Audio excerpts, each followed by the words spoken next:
Un volcán que llevaba 800 años inactivo despertó el viernes en Islandia. Un torrente de lava brotó a las 20:45 hora local en el sistema volcánico de Krýsuvík, que no tiene un cráter principal al suroeste del país. La zona llevaba semanas bajo vigilancia porque el 24 de febrero se registró un terremoto de magnitud 5,7 cerca del monte Keilir, en las afueras de la capital Reykjavik, y luego le siguió un número inusual de temblores menos fuertes.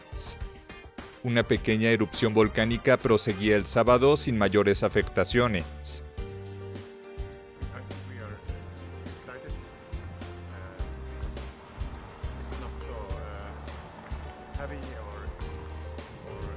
Creo que estamos emocionados porque no es grave, nadie está en peligro ni nada como eso. Creo que la gente está emocionada y no le tiene miedo.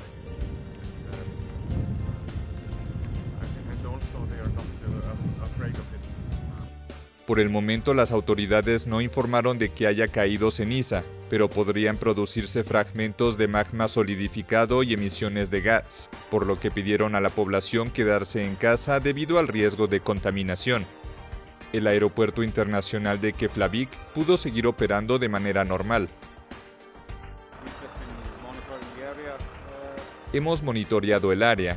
Al principio la gente no tenía permitido caminar en el área del volcán, pero ahora pueden hacerlo, así que básicamente estamos monitoreando que caminen de manera segura. Islandia tiene 32 volcanes actualmente considerados activos, el número más alto de Europa. Las erupciones volcánicas en la región son efusivas, es decir, la mayor parte de la lava mana hacia el suelo, a diferencia de las explosivas que arrojan nubes de ceniza hacia arriba. El país se extiende sobre la dorsal mesoatlántica, una fisura en el fondo del océano que separa las placas tectónicas euroasiática y norteamericana, cuyo desplazamiento es en parte responsable de la intensa actividad volcánica.